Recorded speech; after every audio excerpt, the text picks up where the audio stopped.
Wow, what a crowd.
Nice digs over there, Pamela.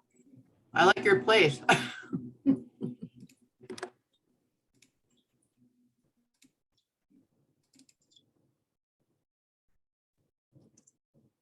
John, are you there? Which John? John Manfredi. Yes, I am. Hey, it's Andrea. Hey, Andrea. I just sent you an email today.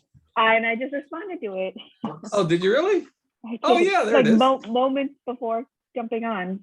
Good to see you here. Good to see you. Congratulations on the new addition. Thank you very much. She just left the room. Mama's taking care of her right now, but we switch back and forth. Excellent. Yeah, it's great. Going good so far. Good.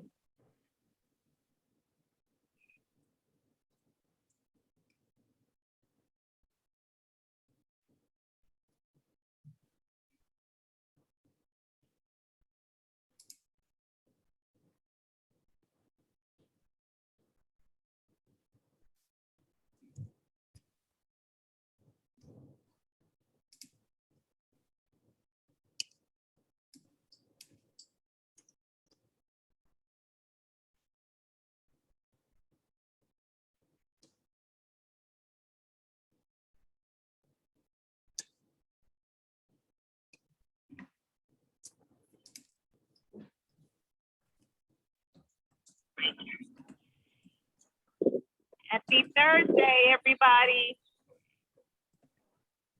At the link, use the right link to take the link.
है बारे ਕੀ ਕਹਿੰਦੇ ਆਪਾਂ ਚਾਹ ਪੀ ਕੇ ਮੈਂ meeting ਤੋਂ ਬਾਅਦ ਕਰ ਲਈਏ ਬੁక్స్ ਨਾਲੇ ਪਤਾ ਕੀ ਕਹਿੰਦੇ ਤੁਸੀਂ ਦੇਖ ਲਓ we want to buy a chandelier too.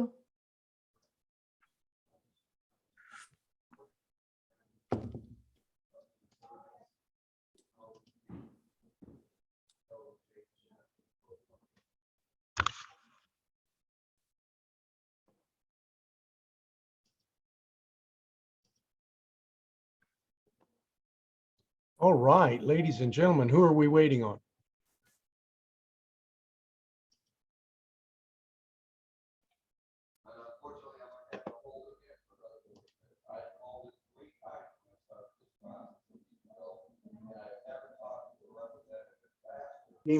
The team leader for team 2, you here? Yep, here. Leader for team 3, you here? I'm here. Leader for team 4, you here? Team 5, leader for team 5? No, let me go back. Leader for team 4 or representative, you here? I'm here, Daryl. Cool. Leader for team 5 or representative. Are you here? Lacey's here. All right. Team 6, leader, you here? Yes, Pam is here. Fantastic. Team 7, leader, you here? Or representative. All right. And I think, Okay. do we have an 8? Let me see. Hold on a minute. I think I was putting together an 8.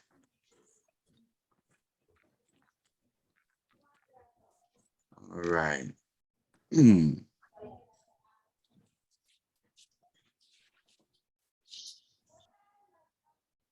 Okay.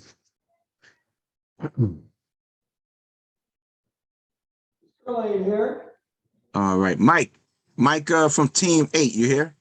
Or Dow, I think his name is Dow. Someone here? Howell, excuse me, D Howell. No? All right. Everyone that should be is here. Check out the chat, Daryl. Huh? Check out the chat. The chat. Daryl, I need to verify that team. Oh, what team? Oh, John Berg.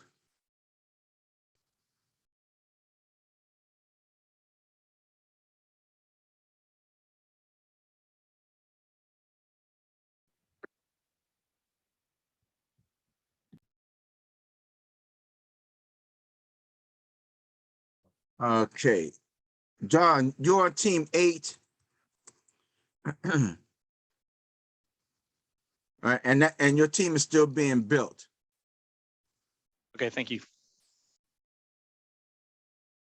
I'll make sure your team leader reach out to you, and also I'll let you know who your team. Matter of fact, let me tell you who your team leader is, and you can reach out to your team leader. Your team leader is Mike. Here we go.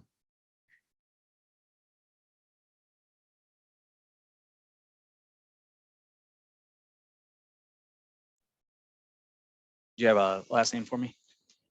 Yep, I'm gonna put it in chat. Send it right Okay. over to you. Thank you.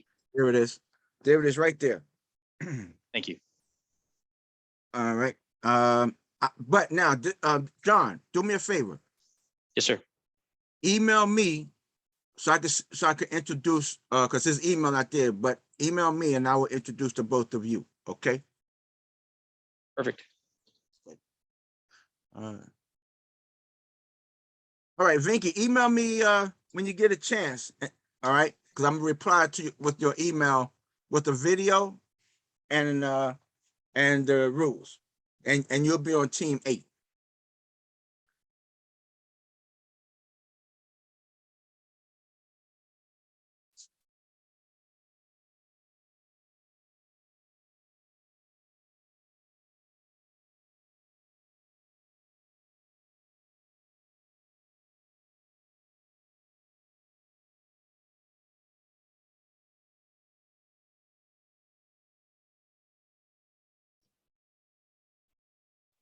Daryl, are we waiting for someone else before we get started?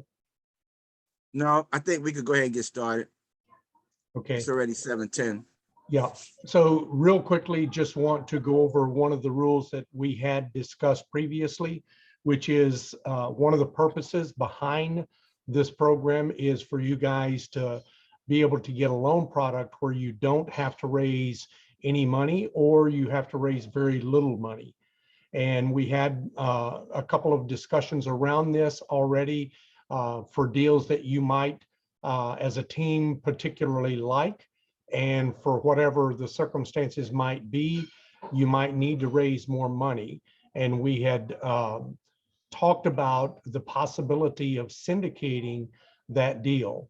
And it was brought to my attention that because we have been publicly talking about the deals and because we had streamed them onto several social media sites, that it would be inadvisable for us to try to syndicate those deals unless we were planning on doing it as a 506c, which really would kind of defeat the purpose of the challenge. And so I was speaking to Daryl this morning and told him that we probably should proceed as if we're going to do this as a JV. even if you needed to raise some capital, if you needed to raise, let's say, $2 million for your deal, that you probably need to do it as a JV.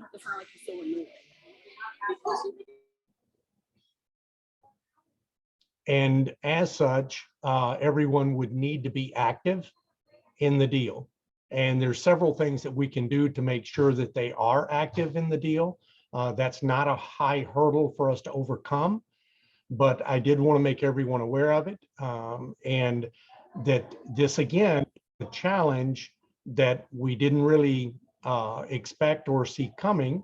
And so we are going to have to pivot and make adjustments as we move along. So again, I will reiterate, let's really focus on deals that we can take down with a normal USDA 90% loan or a HUD 90% loan. And if we have any questions around that, I want to address that first before we start in with the team questions.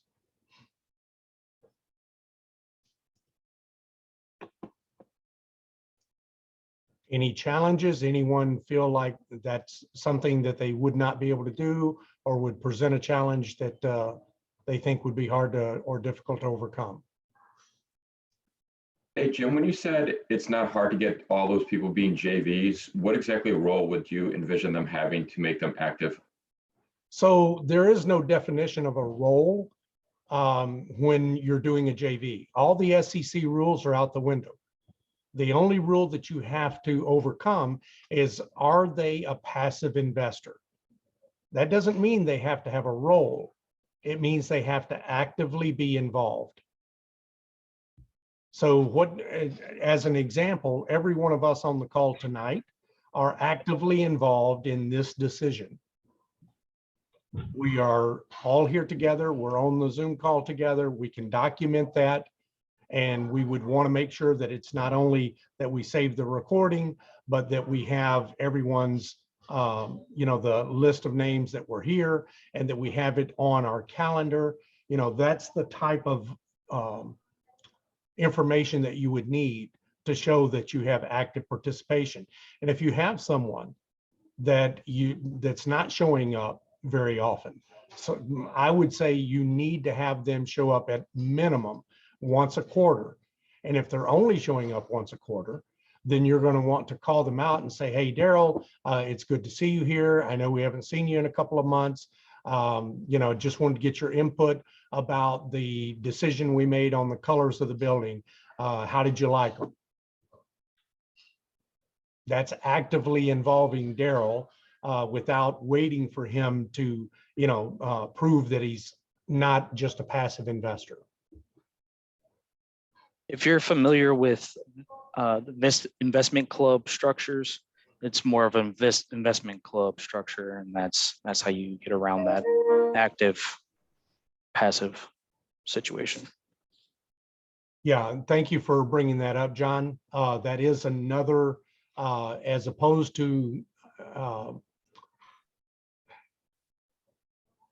we could create, and I have thought about creating an investment club inside the GOB, a GOB investment club, because it does get around a lot of the rules that are placed on individuals through the SEC.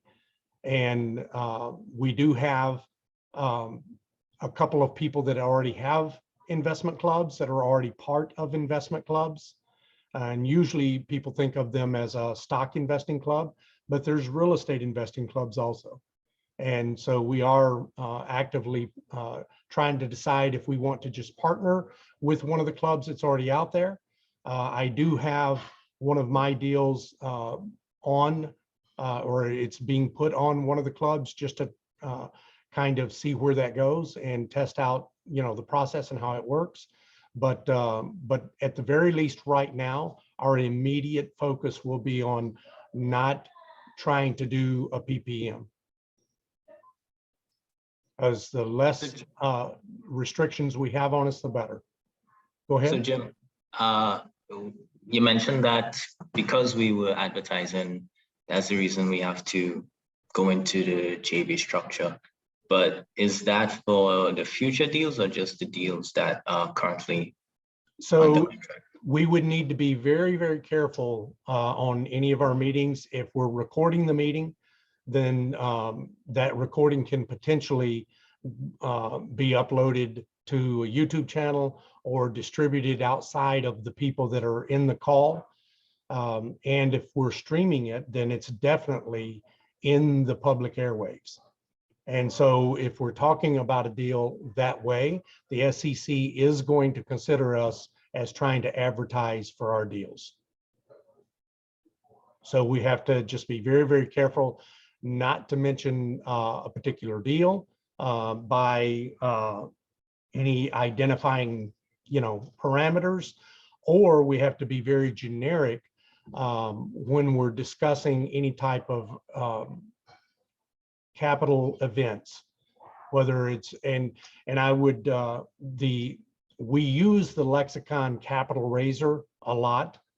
And to be honest with you, that is it has become a hot button keyword for SEC litigators that are looking to slap someone's hand.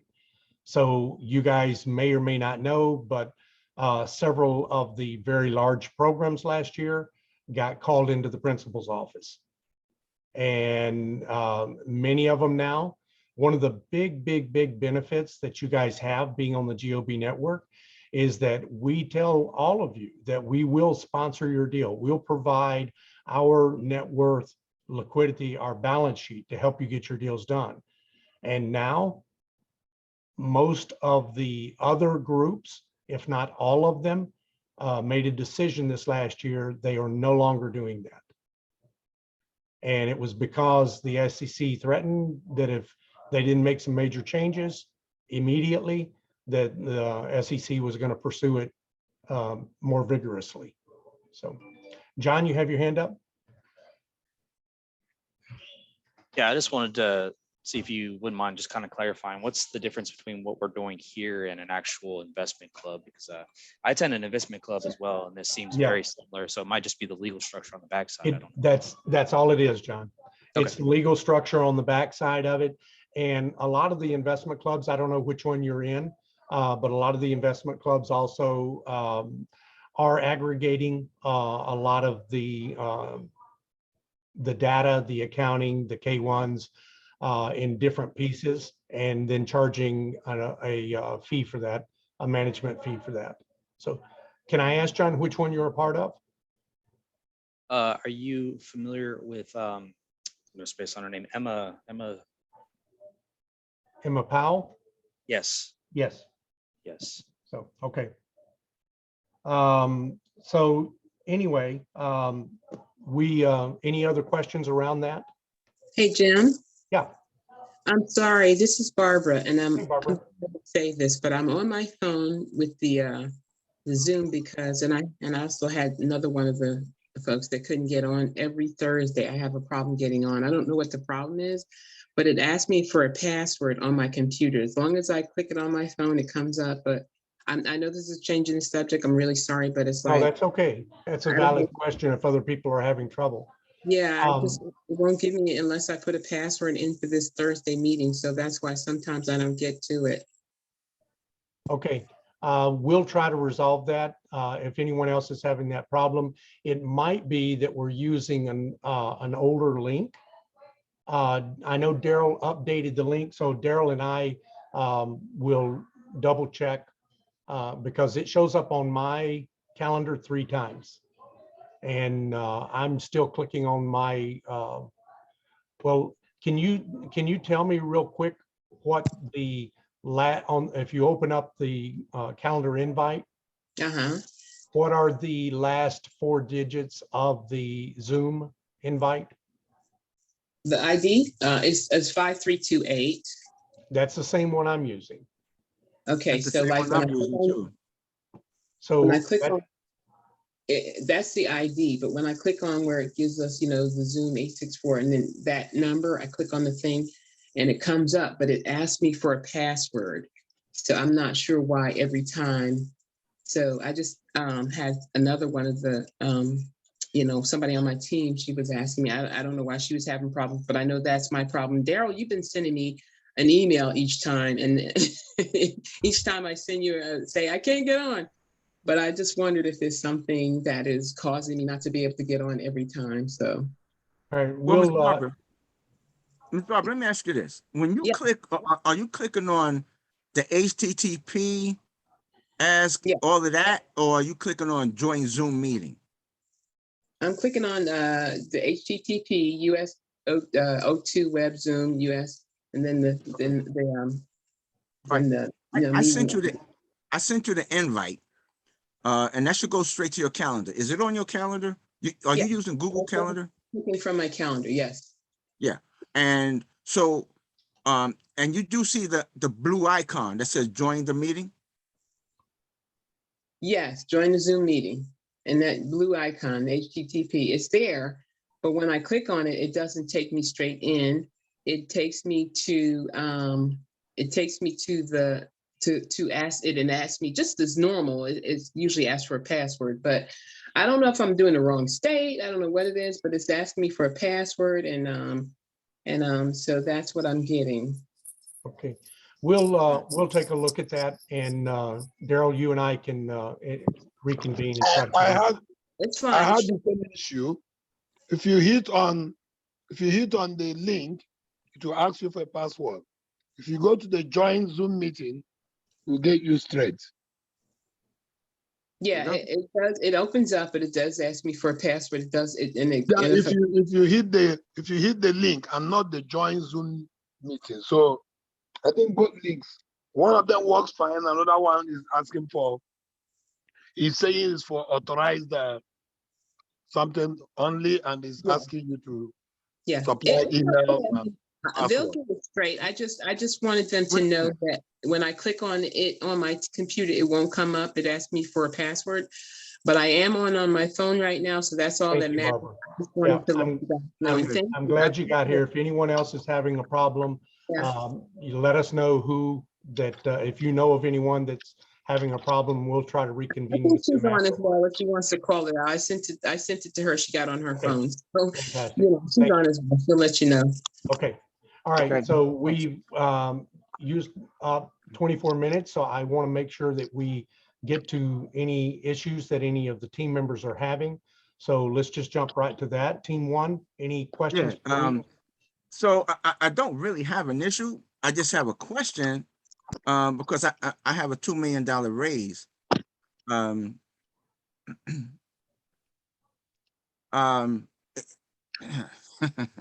trying to think. I got a $2 million raise. I haven't boasted about it.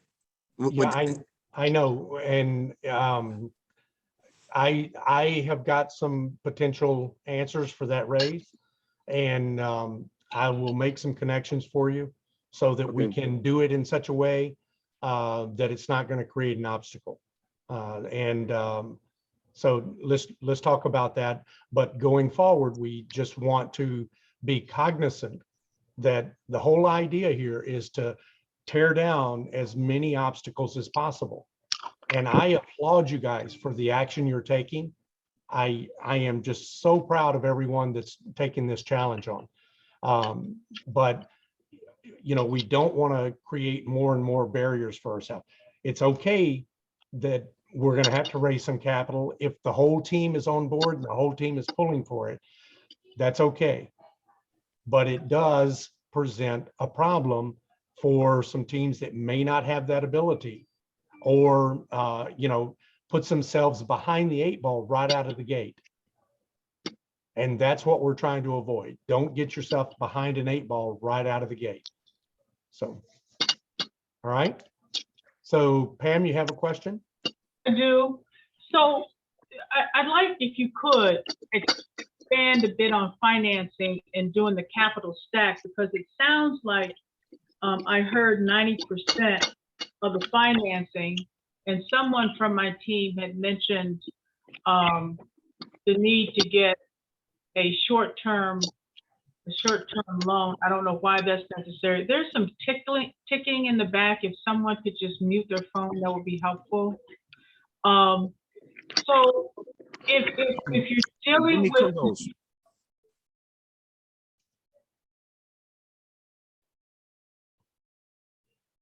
may I continue? May I continue? Yes, please.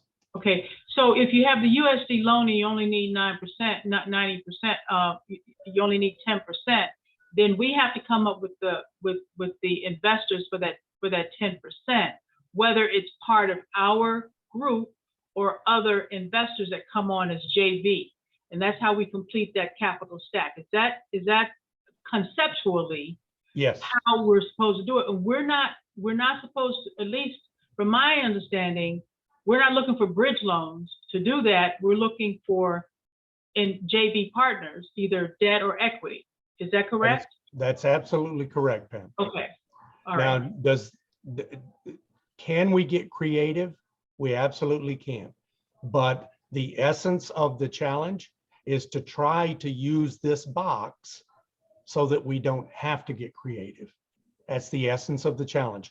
And we understand that the USDA loan can be a long process. And so that, that's why some people have started saying, look, if the deal is good enough, let's get it under contract with a hard money loan or with a bridge loan while we are in the USDA process. And that is a valid way to move forward. I would rather see the team say, look, this is going to be a USDA loan. It takes, and we need guidance from Alex.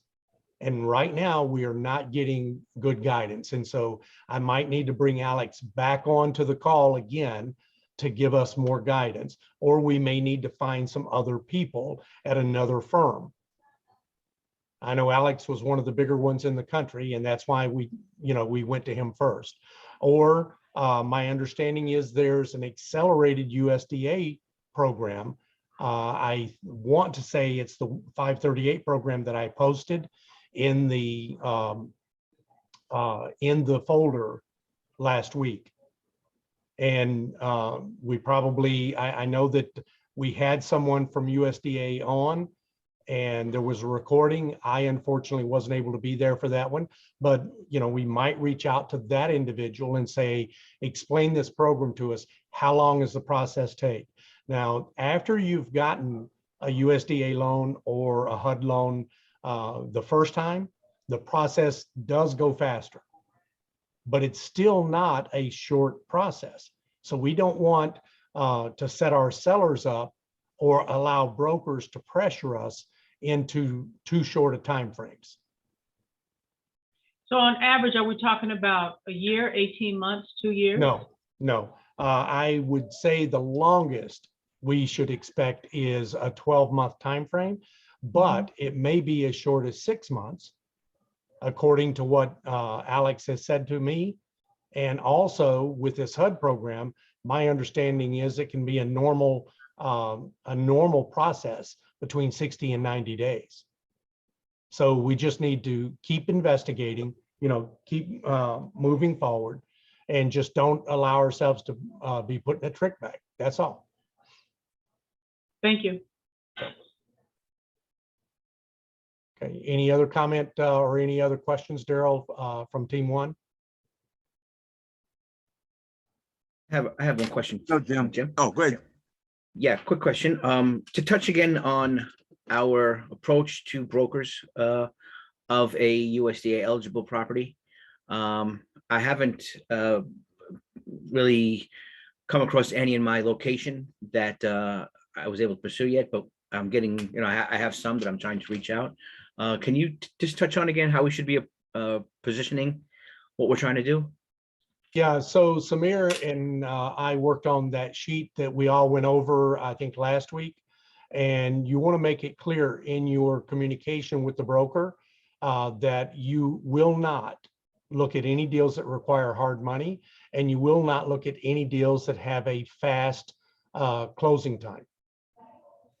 that we are, and make it clear to them that we are using a USDA loan product and or a HUD loan product. And so we are not interested in pursuing deals that will not fit that. Okay, right, that's right, I remember that. Okay, team 2. Shaka, any questions from team 2? I personally don't have none, but we're working hard trying to get something locked down and everything else. I don't know if anybody individually have any particular questions for you or not. So I did see an email from team 2 today about the challenges on the USDA loan product. Janelle, thank you very much for getting that information for us. It seems like it's still very ambiguous. It's he said, she said type of thing from the broker. So I think you guys did the right thing having Alex review that information. If there is such a product out there, it'll be the first time I've heard of it, but you know, Alex will know, at least he should know. And Right. so if we don't hear back from him by tomorrow, let's follow up and let's try not to let these things get toward the end of the week, you know, before we address them. And hopefully, I think I seen that team 2 had a backup property. That might be something that we can work on, and let's keep moving forward. If the backup property doesn't have the same kind of challenges or questions yet, let's just go ahead and move to the backup property. We'll keep working on this one and, you know, figure out what's going on with it, because there's something definitely unusual about it. When it did put up a red flag for me when they want us to buy the entity and not the asset. Right. Because when you buy the entity, you take on all of the liabilities of that entity. And you may not know what those liabilities are. But when you take on the asset, you get title insurance that protects you from anything that might have happened before you own the property. You don't get that when you buy an entity. And you also, when you buy that entity, you don't have the ability to receive depreciation on the property. And I know they said it was fully depreciated. The loan was fully depreciated. But when a new person comes in and you are going to, let's say there was very little left on that loan and we're going to kind of take out a supplemental, it starts all over. When new people are on the loan, it starts over. So we don't want to buy something where we don't get the benefit of depreciation. And the company, if the company has equipment and that type of thing, you can depreciate the equipment. If the company that you're buying owns that asset and that asset is the physical building, the company can get depreciation, but it doesn't flow through. It potentially doesn't, it most likely doesn't flow through to the individual owners of the company. So we want to be very careful about buying a company. So, okay. Jim, if I may add that in the case if you're buying an LLC, it may have any pending tickets or some kind of something against the LLC, which you may not know about, which can come up later on, which is another reason you should not do that. Absolutely. Yeah.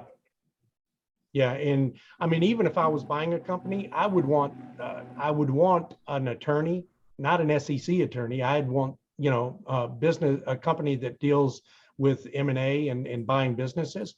I'd want to see an agreement that has a lot of protection for me against any indebtedness, known or unknown, that occurred before the date that I took ownership of that entity. And so we're just not there yet.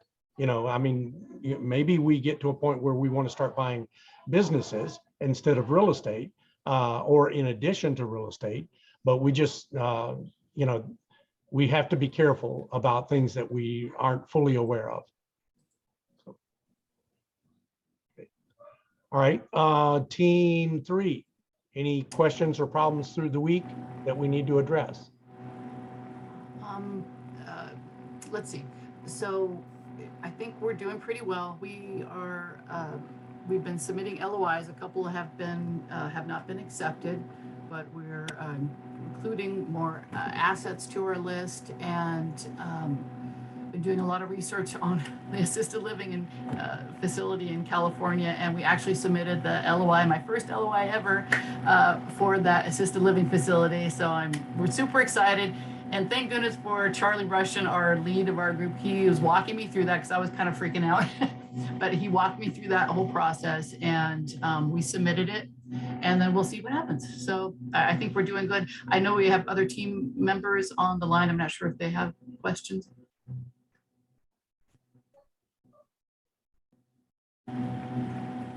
I will say also, I did find a USDA lender, a local one, to that assisted living facility in Paso Robles, and so far they've been it's been encouraging, but we'll see if we end up needing to go down this path. If we are accepted for this facility, then we'll kind of see how it goes. Great. So I do want everyone to be cognizant of, if you're making an offer, if you're putting in an LOI or a PSA, and you might as well skip to the PSA, guys. We're going to keep it simple. We're going to use the state document, but you're still negotiating it, whether it's an LOI or a PSA. And we're just trying to skip a week so that we don't get bogged down. But if you're making an offer and it's not accepted, then let's talk about it and find out why it wasn't accepted and see if there's anything else that we can do. I don't want you guys passing up deals that work because you feel that it's just a little too skinny. I want to at least talk to you and your team about those deals to make sure that there's not something else that we can do, and maybe review the deal, review the underwriting, whatever we've got to do to try to get you a deal. Barbara has your hand up again.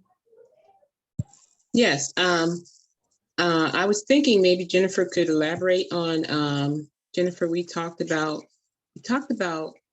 can't remember. I feel like we talked about what you mentioned earlier, Jim, with starting a group, maybe, I think we talked a little about LLC or something, that we talked about putting money together because we didn't know for sure. I think the issue was once we started talking about some of the things that we would need to do, and I think you said PPM, if I'm not mistaken, that we need to have when we get together to. Barbara, your phone, something has happened, and we're not hearing Barbara, you. I can elaborate. I know what she's talking about. So we discussed in our meeting on Tuesday that that we would all need to pitch in some money to when we do get to the PPM for the legal costs and other miscellaneous costs. And then it was discussed that maybe there are some people that didn't have that money to do that, and what we could potentially do to overcome that obstacle. So we kind of left it at that. We didn't really have a absolute we didn't really know which way to go with that, but we don't want to cancel anybody out if they don't have the money. Right. So again, going back to capital being the biggest problem in these deals. So we want to focus on a deal that we can get a 90% loan on. Hold on just a second.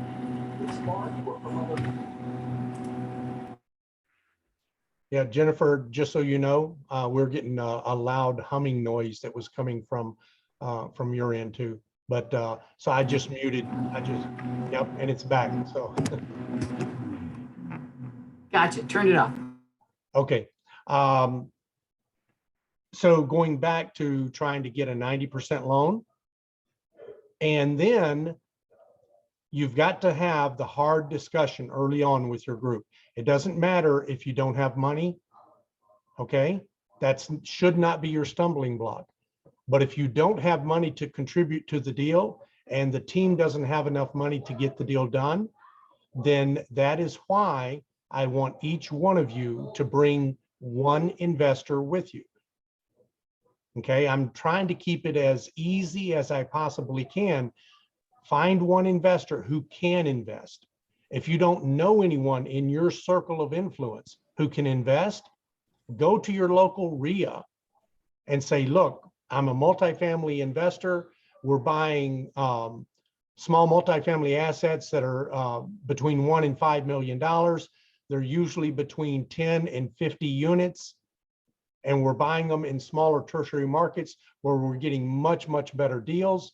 And basically, our sales pitch to every one of you here at the RIA is if you're not actively investing in a real estate deal, but you have been coming to these meetings for a long time saying that you want to be an investor, here's your opportunity. You don't need to do anything. We're doing all the heavy lifting. You have to show up, have to give us your opinion, but we will do most of the heavy lifting for you. We may need 30 minutes of your time per month. And if you can give 30 minutes of your time and invest 10 or 20 or 50 grand into this deal, we would love to have you.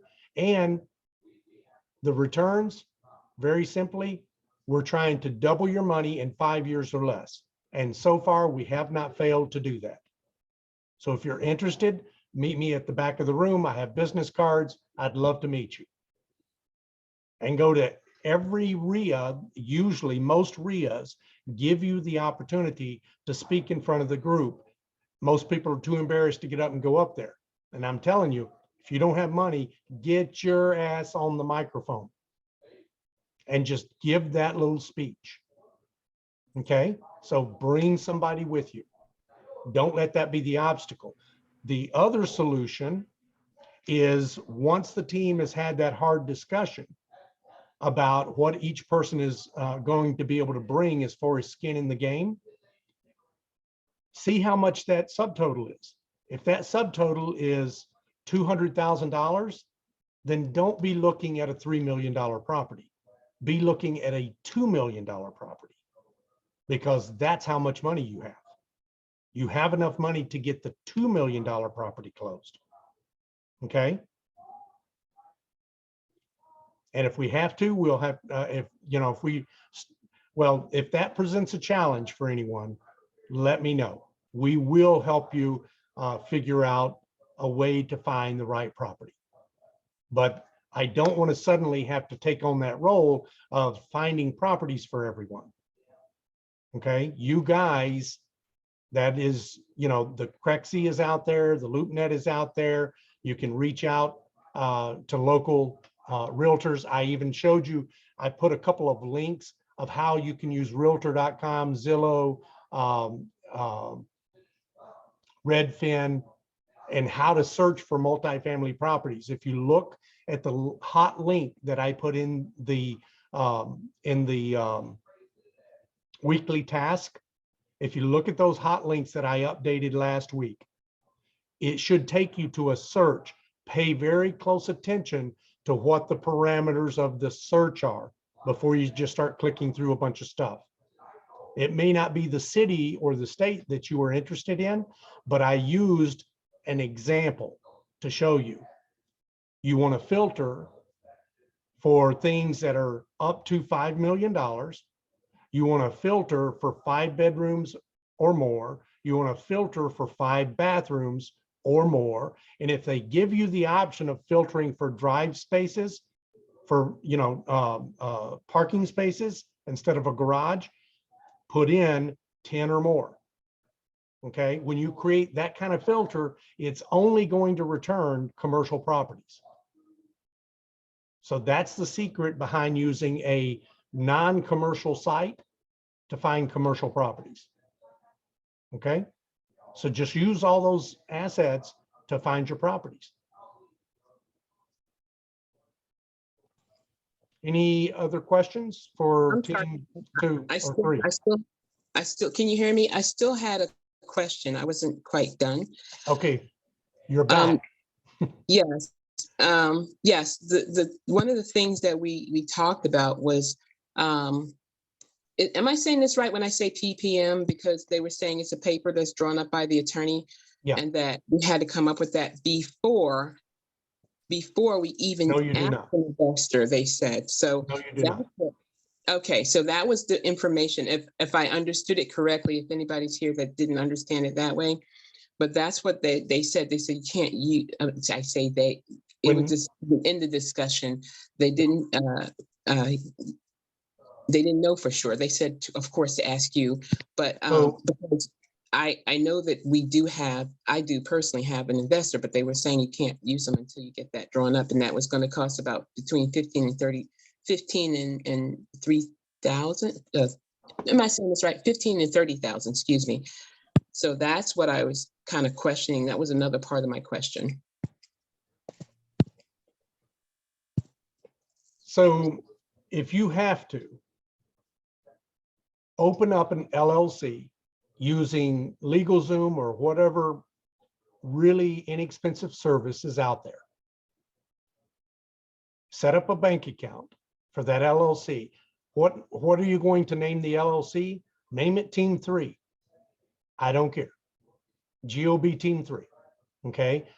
Name it, give your team a name. You know, the go-getters. Whatever you want to name it.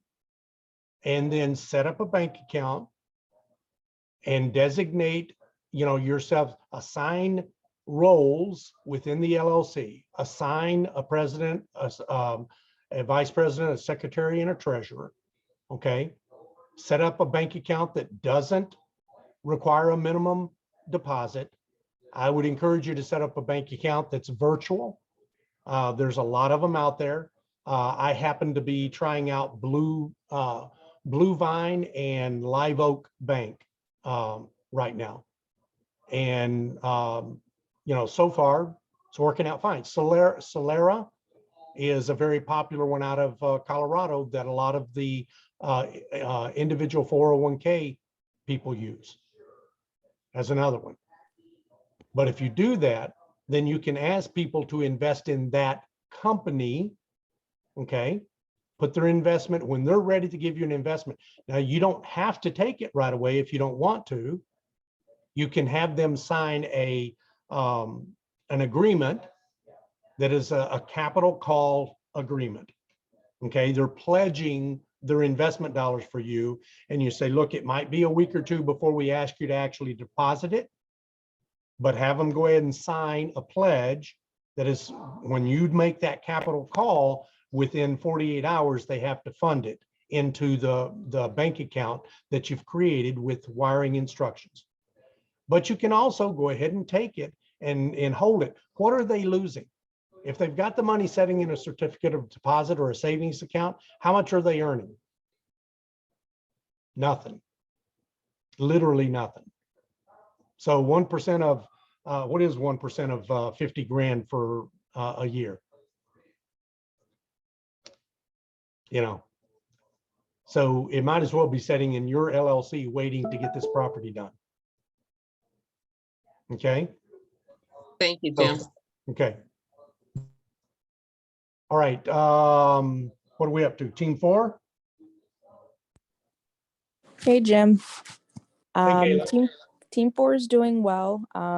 We had a property in Craig, Colorado that kind of fell through. So we're going back through our list of properties that we sort of set up in Crexy to sort of scope out and see if any of those pan out. I did have 2 questions. Richard couldn't be here. I think he's on another call. But as far as USDA lenders go, the ones that are in the GOB drive, are they specific to their markets, or can they be utilized, I guess, nationwide? So Alex said that anyone that wants to go through his company, he can handle the entire nation. Okay. Now, that may not be the same for a different organization, a different bank. You just want to ask them, you know, what is your coverage area? And if you find another source, Jennifer, I should have said this also to you. If you guys find another source, make sure you're updating that lender sheet with the information. So I put Alex's information in there because no one had put it, uploaded it yet for the USDA lender sheet. So if anyone finds another lender, a different lender and a different contact person, ask that question, you know, what is your coverage area? And if they tell you nationwide, just put that in the sheet. If they tell you just the Southeast, put that in the sheet, you know, and make sure you get the contact email address and phone number, preferably a cell phone number, so that you can contact them whenever you need to. If we had an emergency question asked tonight that you were about to lose the deal tomorrow, if you didn't get an answer, it'd be kind of hard if we didn't have a cell phone number. Gotcha. And my second question was, do you happen to know, I guess, the average hold on USDA loans? Because we were talking to some brokers out in Texas, and they said that they could vary from very short to very long. So does it really depend on the deal, or is there like a set, or not a set, but like an average amount of years that one typically would hold this loan before selling? So we're underwriting everything to a 5-year hold. And the reason we're doing that, that is our standard. That's what we underwrite to. And you can underwrite to any time frame. You can underwrite to a 2-year hold. You could underwrite to an 18-month hold. You could underwrite to a 40-year hold. But it's kind of an industry standard to underwrite multifamily to a 5-year hold. And that's why we do it. So that it's easier to compare all deals with the same parameters. And so that's the biggest reason we do it. But remember, Kayla, the ideal here is to double your investors' money if you have investors. And I hope that you guys can get these deals done without having to have investors. The idea is a year from now, I want you to have 100 to 200 units in your portfolio.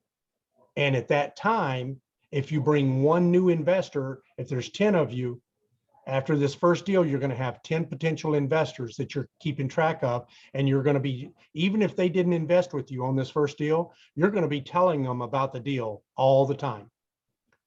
And why are you telling them about the deal? So that they get to know you and they get to understand the process and they get confident in your abilities. And then on the second deal, you've got to find one more. So at the end of the year, each individual has found 4 investors.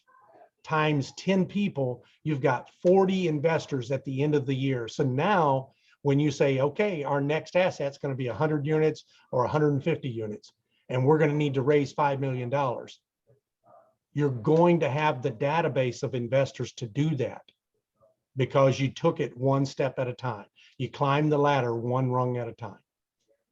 Gotcha. Thank you. Okay. Any other questions, Team 4? And if anyone's raising their hand and I don't see them, it's speak up because my screen only shows part of the people. There's 2. Okay, Team 5. Any questions from Team 5? Yeah. So we're a little slow on getting some underwriting from some teammates. So we're working on one property.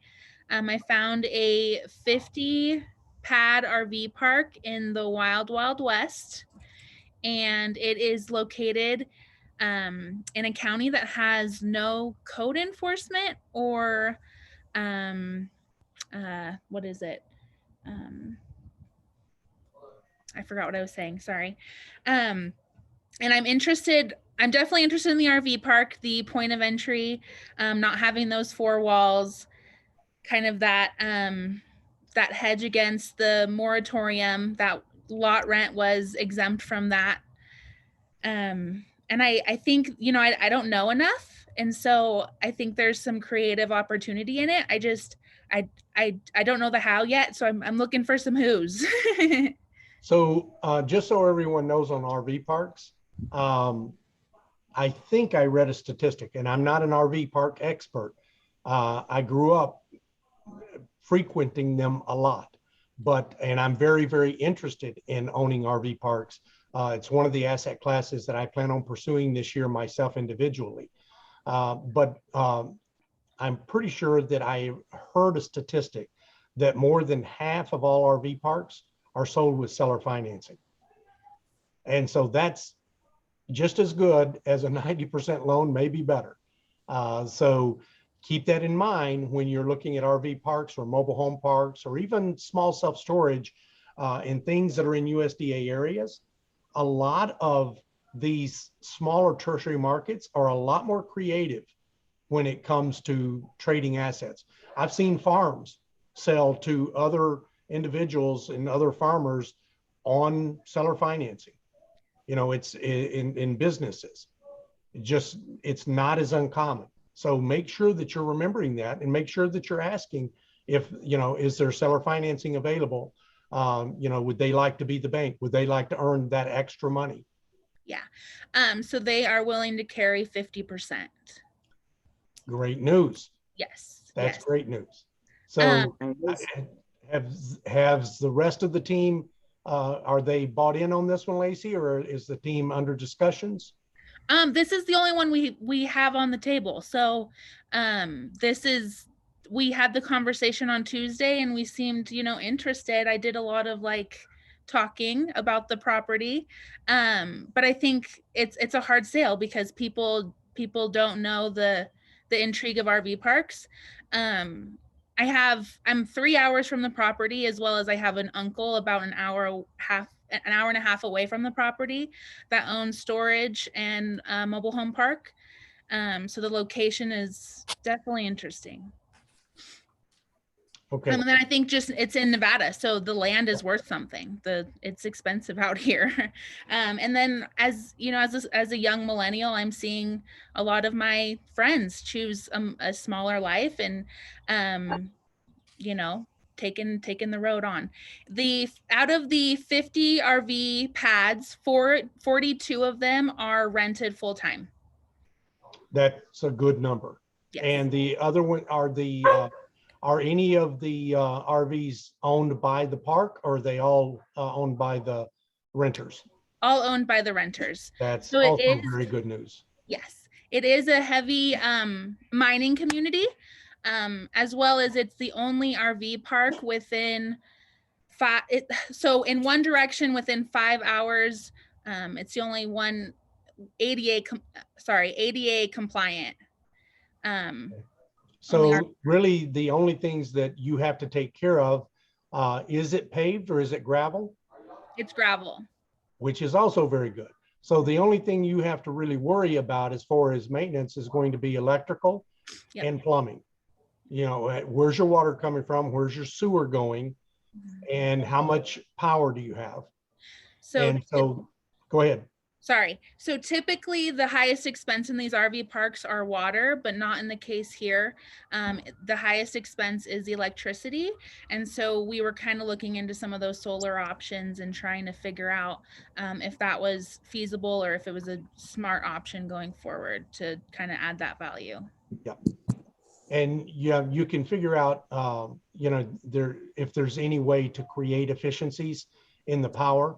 You know, and look into that, whether it's solar, whether it's wind, if there's, is the property next to any natural water?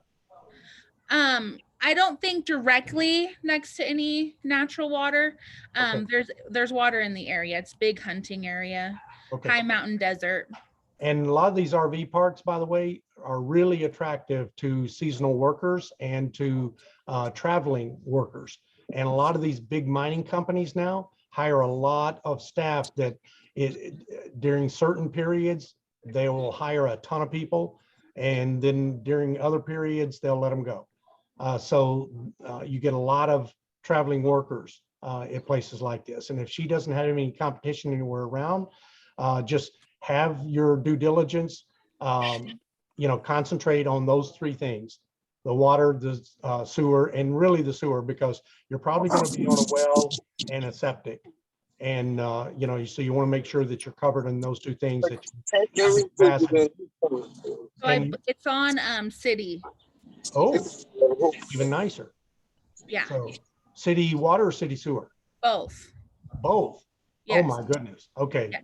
That sounds like a golden opportunity to me. It's and I mean it's a pretty sweet deal. The median income within 3 miles radius is almost $100,000.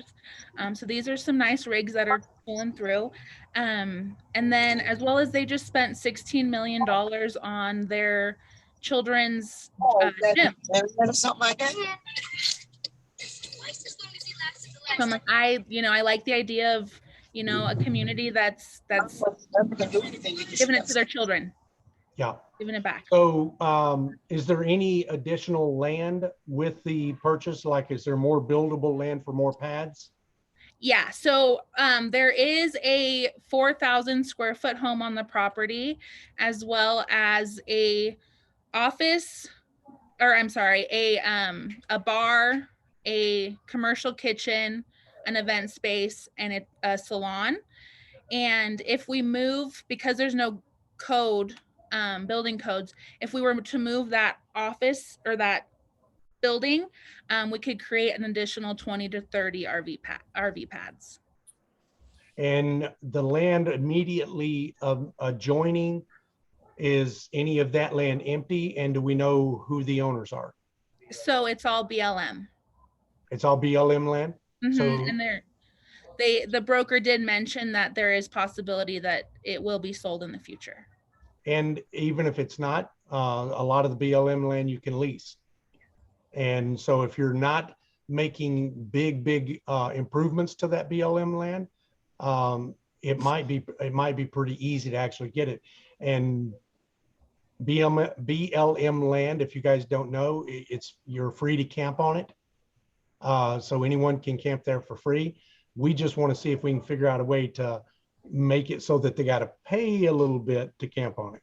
So, okay, that sounds like an exciting deal to me, Lacey. I would encourage Team 4 to really go hard after this one. Take a good, strong look at it. It sounds pretty exciting to me. Okay. Do you think we can hop on a call, Jim? It's going to be difficult for me, but yeah, look at my calendar and just grab the first thing that you see. If it doesn't, and let's see, invite the whole team so that we can talk about it as a team. Perfect. Okay? Awesome. Thank you. Yep. All right, Team 5. Any challenges? Sorry. Go ahead. We're Team 5. Oh, I'm sorry, Lacey. I'm moving too slow here. All right, Team 6. Hi, Jim. My name was, my hand was raised earlier. I'm trying to figure out how to lower the hand. You got so it. The question I had related to Lacey's comment, asset classes for the USDA. So these RV parks fall under the USDA as well as mobile home parks? Yeah, the USDA can finance anything.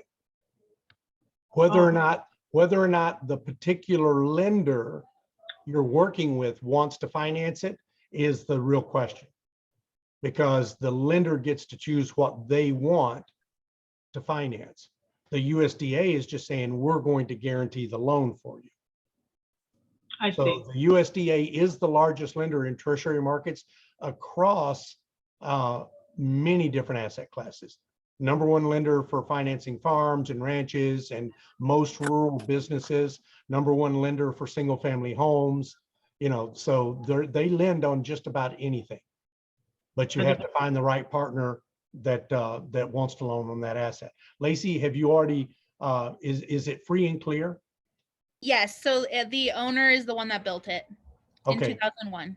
And I would ask him if he's ever had a USDA loan, and if he knows who to contact, he may have a connection for you. Okay, I can do Just that. tell him that, yeah, that if he can't carry 90% of the loan, that you're going to need to find a way to get to that other 40%. Right, right. And what's the price on the property? 2.25. Okay, so the team needs to come up with 200, let's say 250. So poll the team. If the team doesn't have 250, the first thing we need to do is start finding that 250. Okay, Yeah. let's find a way to come up with the 250. Cool. So Jim, in that case, are we asking for an option to purchase rather than a purchase contract? Wouldn't that give you a little bit more space? You can always ask for an option to purchase, but when you do, you're not active typically, and there's a lot of things that sound almost identical. So typically with an option contract, you're not going to take over the property now. You're going to take over somewhere in the future. Yeah. And so you can use an option if you need more time. Okay, Right. just tie up the property. Right, But, because I'm sorry. Yes. but if it were me, instead of an option, I would go for a master lease. And you will sometimes hear it called a master lease option. And that allows you to take over immediate control of the property, even though you don't own it. Do you have language? My other question was, what version of an LOI is recommended? What version of the master lease option would you recommend we use? Is that also in the D drive? The G drive, sorry. Yeah, there's several different LOIs in there. There's no version that you need to use. You pick one that you like. We will eventually standardize LOIs and say, look, this one's approved by the GOB and by our attorneys. But I'm suggesting to you not to use LOIs in this challenge. Go straight to a contract. Use the commercial contract, in this case, Lacey, for Nevada. Go to the Nevada Realtors Association and download their commercial contract and use that commercial contract to make your offer. The language is already approved for every realtor, every commercial deal in that state. It's already been vetted and proven. So why are we going to reinvent the wheel? Okay. The other question we had as a team is, what software does GOB recommend for value add? We saw a lot of underwriting tools. Yep. What do you guys recommend we use? I would poll my team and find out who knows how to underwrite in which model. And if 5 or 6 members of my team are using one particular underwriting tool and the rest are kind of scattered using whatever, I would choose the tool that the majority of the team is using. And eventually, this is initially an underwriting challenge, right? That everyone is, but it's really morphing into more than just an underwriting challenge. So I would be, if I needed to raise capital, if I didn't have $250,000 for my RV park, I'd be showing up at the Wednesday meeting, asking the capital raisers at the capital raise meeting, hey, do one of you guys want to join our team or help us raise money for this deal? Okay. Okay. Also, what kind of cover letter and bio do you guys recommend we use for the LOIs? Is that also in the drive? Yeah. So we are not, when you get ready to sell your deal, you may have heard me say Tuesday morning, Pam, you've got to sell 3 things. And that's why this area, why this asset, and why me.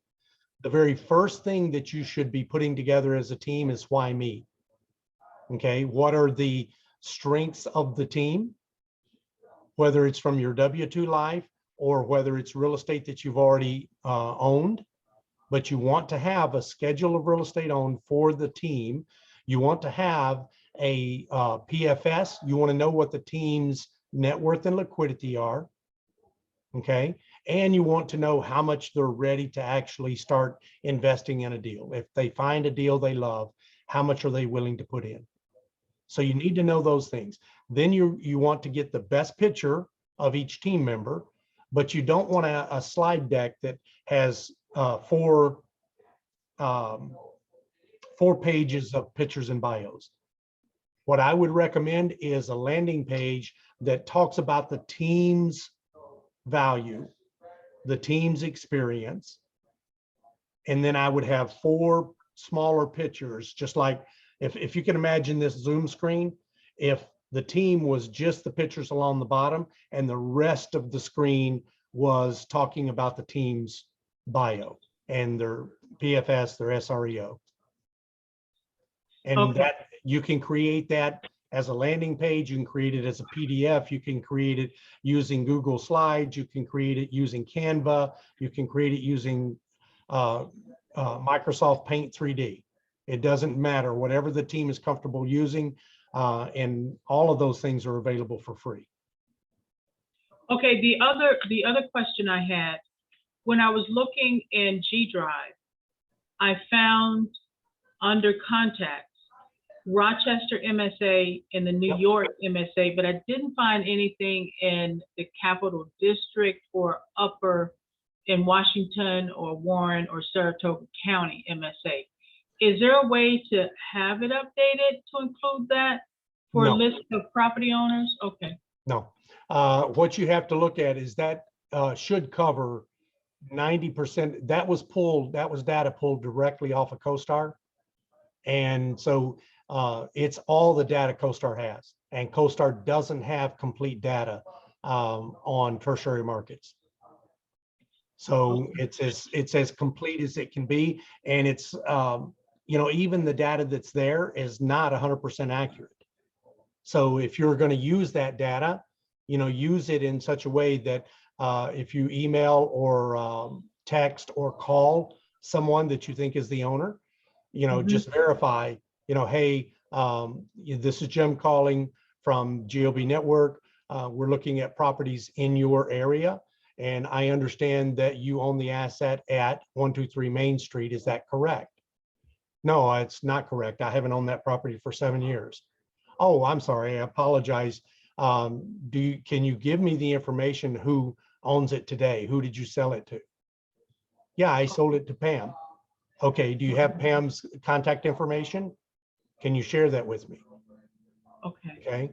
And lastly, I'm going to ask, and are you still active in the real estate space? Do you still own things? Is there anything that you would be interested in selling, or anything that you'd be interested in finding out what the value is? If so, we'd love to give you an approximation of value.